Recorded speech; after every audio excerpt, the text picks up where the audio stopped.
Hey there, Brazil. This is Tom Morello, and you're listening to 89 FM, the Radio Rock. Fala galera, beleza? Eu sou o Wendell Correia e hoje eu vou conversar com Tom Morello, esse grande guitarrista da história do rock. Já tocou em bandas aí como Rage Against the Machine, Audioslave, Prophets of Rage, tem uma carreira solo também. Vai lançar um novo álbum chamado The Atlas Underground Fire no dia 15 de outubro. Já lançou o primeiro single, que é o Highway to Hell, clássico do AC/DC, e chamou para cantar nessa música ninguém mais, ninguém menos que o Bruce Springsteen e o Ed Vedder. Sensacional essa versão, e esse novo trabalho dele vai ter várias outras colaborações, assim como ele costuma fazer. Também eu vou trocar ideia com ele sobre esse novo álbum e muito mais, tudo isso com exclusividade para 89 a Rádio Rock. Hey Tom, Hello. Hey, how's it going, man? how are you, man? I'm good, and you? Good, I'm well, thank you. Since the world stopped due to the COVID issues, you have released a book with your memories, whatever it takes, a podcaster, maximum firepower, and now the new album, the Atlas Underground Fire. What keeps you always moving and creating, man? Yeah, well, some of those things I had kind of in the can, like the book I had written. I also did like a Fender Soul, like these are things I kind of had put on hold because a Rage Against the Machine tour was coming, and when the world shut down, I was like trying to fill my day. It was a time of fear and anxiety, and I was looking for ways to be creative, ways to make connection, outside of lockdown. And the Atlas Underground Fire record was a real life raft in that regard. One of the challenges, though, was that even though I have a studio at my home, I don't know how to work. I don't know how to run the studio. There's normally an engineer that does all of that, and the only knob they allow me to touch is the volume knob, right? So it didn't look like I was going to be able to record any music, which was very sad. So I read an interview with Kanye West where he said that he had recorded the vocals for several of his big hit albums onto the voice memo of his phone. And I thought, well, can I record guitar into my phone as well? I mean, it sounded like an outrageous idea, but I began just recording riffs into the voice memo of my phone, sending it to producers and engineers around the world. And all of a sudden we started creating these really rocking tracks. I'm like, one, I'm going to throw away all my expensive microphones because who needs them anymore? But two, it provided a life raft and creating like these friendships and these musical comrades literally around the globe. I mean, I from Bring Me the Horizon, who they were in. Ali was in Brazil when he was doing his parts, to the UK, to Refused in Sweden, to Bruce Springsteen in New Jersey, to Sama Abdul Hadi, who was in Palestine, to me here locked alone in my studio. It became this network that became the Atlas Underground Fire. So what we're gonna hear it on this album, the guitar parts, all of them were recorded on your cell phone. 95% of the guitar parts on this record were recorded on my cell phone. And then you send these guitar parts to the musicians and then singing the track and sing it back. Well, I would send, so often I would send them to like an engineer or producer. So it was more than just like Bloody Beetroots or John Levine or Fantagram, who produced their own. And I would send the music to them, or send my just my raw riffs to them, and we'd begin assembling tracks. Then they would send it back to me. I would play on top of it. Now the thing is, like I've made a lot of records, in my life, and mostly the records I've made have been four people standing in a room, playing, looking at one another. What this allowed, with a certain process, this allowed an entirely different process. And I was like, I never would have sort of chosen this, but now that this is the only way to create, let's see what direct, and it led to some amazing directions and amazing collaborations that I never would have come across on my own. And when I talked with you in 2018 about the Atlas Underground, before the Atlas Underground Fire, you said that the idea was to create an album to combine your electric guitar, martial rock and roll, with EDM drops and electronic. What was the idea for this new album? Yes. Yeah, some of that is very much in evidence on this, and continuing to try to push the guitar into the. I believe the electric guitar is the greatest instrument ever invented by mankind, and having like a reverence for it, and not wanting it to remain static. It should be continuing to evolve, and so that's been part of my mission, is to bring electric guitar into the future without giving an inch on like the rock and roll power that we all love so much. But this record, I wanted to, in order for music to be compelling, it has to be authentic.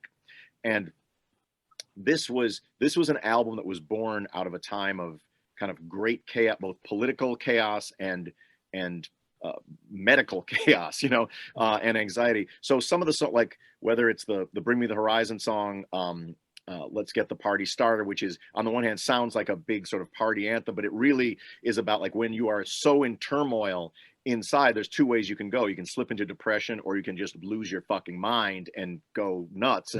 And that's what that's about. And then the Chris Stapleton song, The War Inside, I'm not sure if he's popular all in Brazil, but he's a huge artist here. And really, he reminds me a lot of Chris Cornell in some ways, like his ability to create great melodies. And, and that's a song about what our life, like being in conflict with the war inside you during times of great stress, and how sometimes difficult that is to overcome. And the first single you released was the cover of Highway to Hell from AC/DC with Bruce Springsteen and Eddie Vedder, another two great musicians. And you have played with them in 2014 with the Street Band when you were touring, right? Yeah, that was the genesis of this song. Was in 2014 when I was in the E Street Band. We were in Perth, Australia, the home of Bon Scott, and I paid my respects to Bon Scott's grave in the Perth cemetery late at night, and then went back to the hotel, and Bruce was there, and I said, do you think that the E Street Band and AC/DC might overlap in any way? Not knowing what he was going to say. I was kind of nervous when I brought that up, and he's like, maybe. And over the course of the next few days, we began rehearsing Highway to Hell at soundcheck.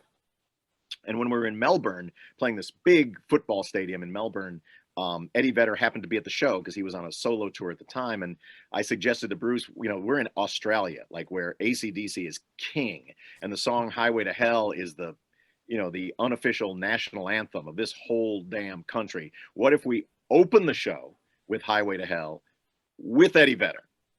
And he was like, that sounds like a good idea, man. And we did. And if you can imagine, like, you've never seen people go as crazy as they did. And when I was finishing this record, I love working with, a lot of new, young, vibrant artists, from Bring Me the Horizon to Fantagram to Chris Stapleton to Grandson to Damian Marley to Prototype to Femme to Salma Abdulhadi. But I wanted to make a song with some of my bros. And I wanted to make a song that was like a historical moment and take one of the greatest rock and roll songs of all time, Highway to Hell, and have it sung by two of the greatest rock and roll singers of all time, Bruce Springsteen and Eddie Vedder. And I know you are a big Bruce Springsteen fan. You even have a photo over there. I do. On your room. What did you learn touring with him? Well, one thing that was, very impressive about Bruce is his commitment to excellence every night. There are people that fly all around the world to see Bruce Springsteen. We would be in South Africa and in Illinois, and you'd see the same people in the front row. And those people were very excited to be there that night for that Bruce Springsteen show. But I guarantee you, no one is more excited to be there that night than Bruce Springsteen is, And every show, he's been playing historically epic shows for 4 or 5 decades now, but every night he's like, this is going to be the best one, and that was really inspiring to kind of see that commitment. That's great. And the previous art cover was a hippo with bird wings, and now on the video of Highway to Hell we see an elephant with butterfly wings. Yeah. What means these hybrid animals with wings? Yeah, I wanted to, with the Atlas Underground records, I wanted to sort of capture the gravity and the weightiness of the heaviness of the music that I've been, sort of known for throughout my career, but that it's you're seeing that music in a brand new way, in sort of a Salvador Dali way, and it's got some of the ethereal, sort of mystical, some of the artwork that may be more affiliated with the world of electronic music, but it's grounded in these huge, powerful animals, but seen in a different light. And the fire is an element that is always present on your career since the debut album of Rage Against the Machine, Audioslave logo, and Maximum Firepower, the name of your podcast. It's all there. Yeah, it's fire, fire, fire all the time. What means the fire in your life, man? Yeah, well, for this record, the Atlas Underground Fire, it felt like, the word fire has had different meanings sort of through the years, and it really was, in a time of darkness, an ember that burned. Like, making this music was a creative, a way, like, to see past the darkness in a way, You have a new album full of new collaborations. You have collaborated with a lot of musicians all over these years. Is there anyone left you want to play with? You haven't the opportunity yet. I have to say that I've been really fortunate to play with, a lot of my, people that were huge stars of my record collection, when I was a kid, to artists that I'm big fans of now on the radio. So off the top of my head, I can't think of anybody, but one never knows what might present itself. I've been really lucky in that regard. Because the thing is, like, I've never stopped being a huge fan of music, and and whether it's sharing the stage with Bruce, or making a song with Jimmy Page or Joe Strummer, or playing in a football stadium with Muse, like it's just the idea of collaborating is like, it can have such wonderfully unexpected twists and turns that not only make for great moments, but also help you learn and grow as an artist. You are chatting with Dan and recording on your podcast. How is the experience of interviewing and talk with Dan? Yeah. I'm sorry, with who? Well, if a lot of artists you are talking with in your podcast, Maximum Fire, Sage Take and Check D and Perry Farrell. Yeah. Well, honestly, it was much like this record. It was a lifeline. It was a way to, during the days were long and stressful, and it gave me a chance to, talk with some of my friends for a while. Like, I've never really I've never listened to a podcast in my life, not one, even mine. I just do them and they go out in the world. But so it's not like I'm not like a podcast guy, but it was an opportunity to, one thing I was really looking for during this time is making connections. And so getting, on the Zoom with some old friends and new friends, and talking about either the issues of the day or rock and roll, was something that felt like a fun thing to do. That's nice. I'm a big fan. Keep doing that, please. Okay, cool. It's nice sharing your history. And do you intend to tour to promote the Atlas Underground Fire? Yeah, there's no plans to tour right now. One, there's a difficulty of touring a record with 12 guest artists on it, but also I'm not ready to play shows until I know it's really going to be safe for the audience and for the crew and for the band. And you are already touring with Rage Against the Machine next year, right? Yeah, we rebooked the U.S. tour for March of 2020, and fingers crossed that that it goes well and we're able to. Already working on that? No, not yet. Probably beginning of the year we'll start. And there was an amazing interview you give to Howard Stern, and you say you used to play guitar for 4 hours a day. How are you playing nowadays? How many hours? Now my playing, there's when I'm playing the most, it's in two different categories. One is when I'm writing and recording in the studio, and it's sort of specifically for the purposes of creating art and creating music. And then I also, my 10-year-old son is an excellent shredding guitar player. So much of my guitar playing, I'm basically his rhythm guitarist. You know what I mean? Like, I just play chord progressions, and he jams away. So those are really sort of the two. He's now getting his 4 hours in it. Not quite 4, but he's getting in his practice a day. I was going to ask you if you see another generation of guitar heroes coming up. Maybe your son, it's one of them. Yeah, I see one in my own home, man. And what do you miss most about touring? Well, again, it's the connection. There's sort of the selfish parts about touring that I miss, which is, being in different countries, like the paid vacation, like you're in a different country. And I've had great experiences in Brazil. Some of my first of all, let me just say thank you to the friends, fans, and comrades in Brazil who have been so great. It took us a long time to get down there, honestly. But with both Prophets of Rage and with Rage Against the Machine, and I played a solo show there as well. That the fans have been so great and patient, and just, I just want to say that some of my favorite live memories have been from playing in Brazil. So thank you. And what I do miss is that connection. There's nothing like that feeling of, whether it's a big festival show or a more intimate theater show, of that expectation of, like, when the beat drops on the first song and it's like, here they are, and here we are, and here you are, and it's all, and there's really nothing like that tribal gathering and that sort of spirit of that celebration of resistance. I believe you know what's going on in Brazil here. Any message you wanted to share with your Brazilian fans?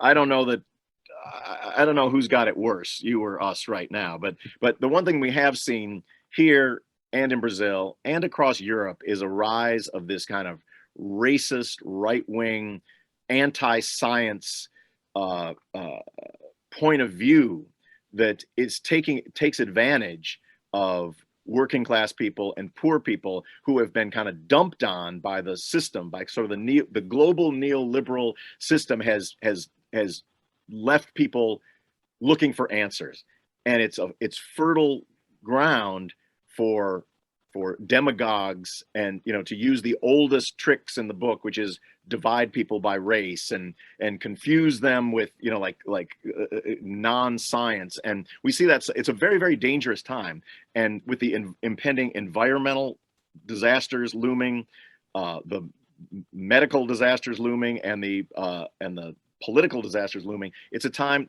for people of good conscience to stand up. And here's the one, if I've had one message in my music ever across 20 records, is that the world doesn't change itself. That is up to you, just you. And you, anyone listening now, you are an agent. History is not something that happens. History is something that you make. And any time there has ever been a change for the better in your country, in my country, in any country, it's people no different from you listening right now. They didn't have more intelligence, education, power, money, influence, courage. They stood up in their place and time for a more just, more decent, and humane planet. And so that, I think, is the one takeaway lesson from every record that I've made. Always nice. Always a pleasure talking with you, man. Thank you so much. It's great to see you. Hopefully we'll see you in person sometime. So, I hope so. Thank you so much, man. 89, a Rádio Rock.